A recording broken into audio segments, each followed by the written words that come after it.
Now let's say we want to output the numbers 1 to 100.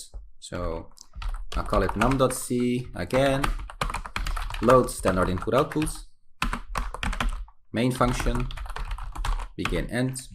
And let's say we want to output 1 to 100. So one way to do it is to write them individually. 1, 2, 3, 4, and so on, up to 100. Now you can imagine that's very tedious work. So you will have to write 1 to 100 100 times.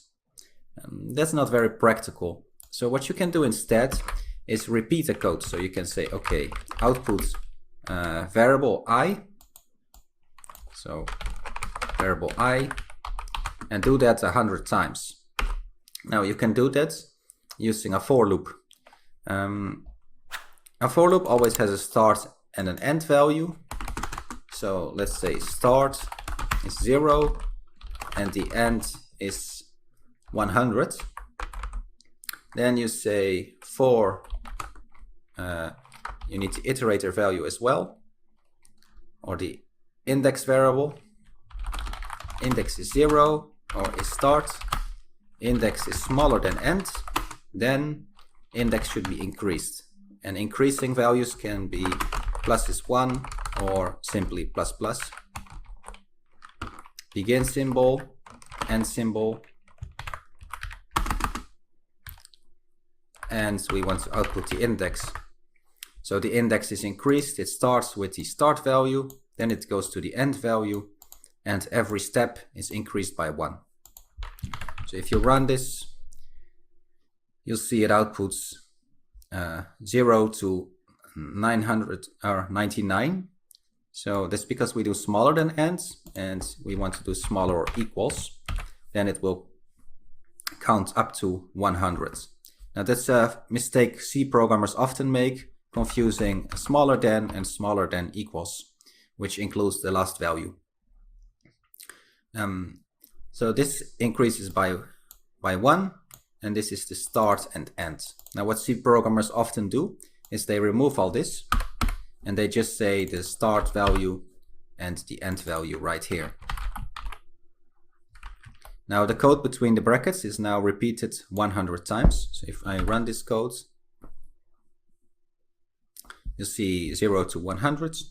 And you'll find C programmers are often lazy. So instead of typing index, they write I. I is often used for the index variable. And if I run it again, you'll see it's exactly the same. And it looks a bit cryptic, but this repeats 100 times. Now, if you want to repeat, for example, 100,000 times, you just increase that value. And now if you run it, it outputs the values up to 100,000. And there you go, all the values up to 100,000. So that's how you repeat code. Like a function, whatever is between the brackets is repeated. So if you were to draw, if you were to write, I like C programming, and let's say, then those two lines are then executed 100,000 times. So if you run this, you'll see it's doing that 100,000 times. So a for loop, this whole thing is called a for loop, lets you repeat code. And this is just the begin and end symbol, so that indicates the block of code to be repeated. And this is like how many times should it be repeated. So that's what a for loop does. Now you can do some tricks with that. So for example, let's say you want to do some arithmetics. So let's say you want to do x times 2 or I times 2. Then we can say, okay, for int I is 0, start at 0. Let's say stop at 10, increase. So this increases by 1, plus plus. Begin end, and we can output I.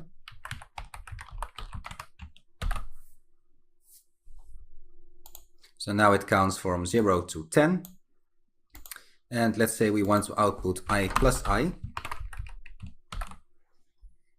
So then it will do 0 plus 0, 1 plus 1, 2 plus 2, 4 plus 4, 3 plus 3, 4 plus 4, 5 plus 5, and so on.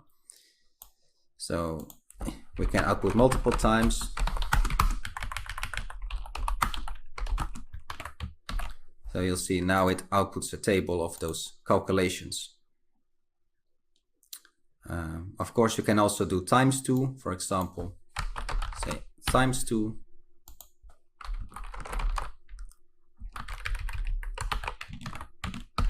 And now it will output times 2.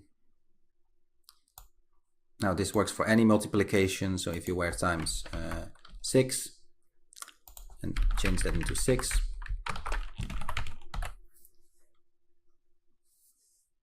So what you can get from this is that a for loop repeats code. That's the main thing you have to remember, where it's the first step with the semicolon is to start, the stop, and the increment.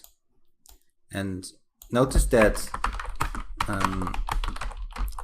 it every time increases by 1, right? Let me write it on a new line. Every time increases by 1, 0, 1, 2, 3, 4, 5, 6, 7, and so on. That's because plus plus increases by 1. So if I were to say plus equals 2, it takes steps of 2.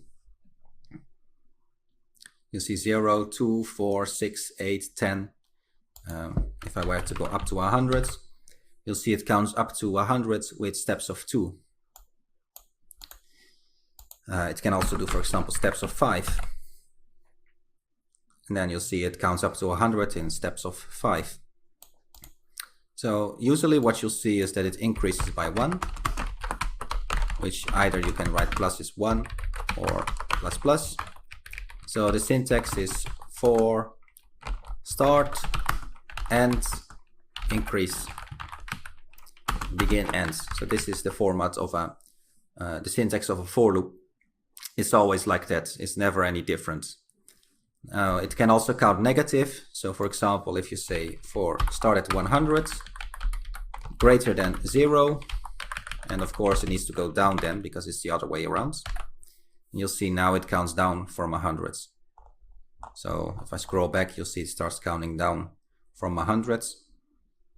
So it can also do negative counting. But usually with repeating code, you'll see positive counting. So it counts upwards. So that's what you'll usually see. For loop is just a way to repeat code.